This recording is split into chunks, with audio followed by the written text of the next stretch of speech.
Alors, recherche d'une solution particulière d'une équation différentielle qui a donc des termes en cosinus de ax ou sinus de ax, donc à ce second rang.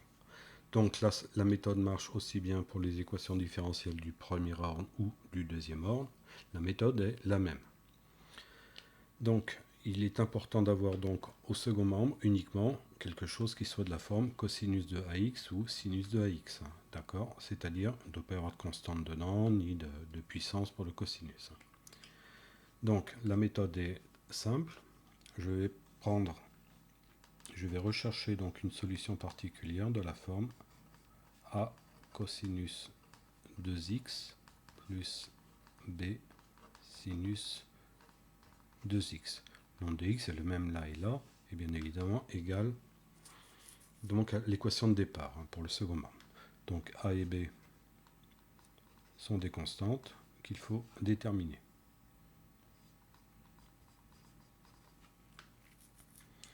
Alors, ensuite, on va dériver cette expression. Ça va nous donner donc moins 2a sinus 2x plus 2b cosinus 2x. Et ensuite, je vais remplacer donc dans l'équation de départ avec second membre. Donc y', ça nous donne donc moins 2a sinus 2x plus 2b cosinus 2x, ça c'est y', moins 2 facteur de y, c'est-à-dire a cosinus 2x plus b sinus 2x, et ça c'est égal donc à cosinus de 2x. Donc ensuite on développe, donc moins 2a sinus 2x plus 2b cosinus 2x. Ensuite je vais distribuer le moins 2, donc moins 2a cosinus de 2x moins 2b sinus 2x égale cosinus de 2x. Je regroupe les termes en sinus 2x. Donc là, j'ai moins 2a. Là, j'ai moins 2b. Donc ça sera égal à 0. Pourquoi? Parce que dans le second membre, je n'ai pas de terme en sinus 2x. Ensuite, je m'intéresse au cosinus 2x. Alors, là j'ai 2b moins 2a. Et ça sera égal donc à cosinus 2x.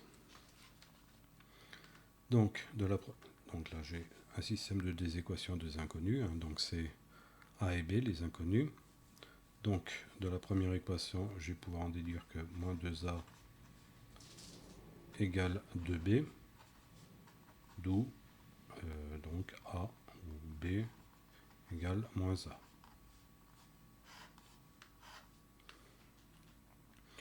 De la deuxième équation, donc là j'ai cosinus de la parenthèse égale à cosinus de 2x, qui veut nous dire que 2b moins 2a égale 1. Alors comme je sais que b est égal à moins a, donc ça nous donne moins 2a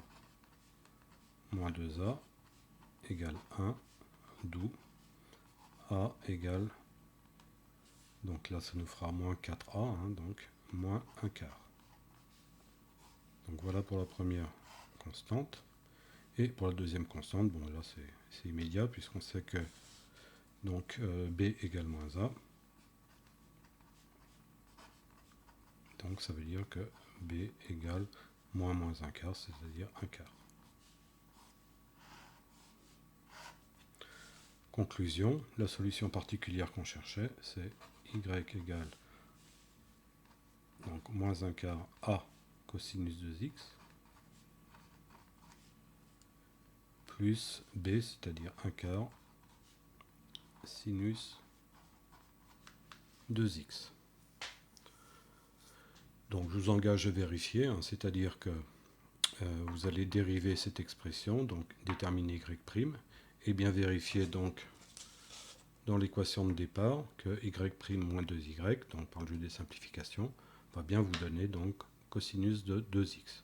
Donc je répète, hein, ce procédé est aussi valable pour les équations du deuxième ordre. Hein. Le procédé est un peu plus long puisque là il va falloir déterminer y seconde, hein, ensuite remplacer dans l'équation de départ et développer, identifier et déterminer donc les valeurs des constantes a et b pour déterminer donc l'expression de la solution particulière de l'équation complète.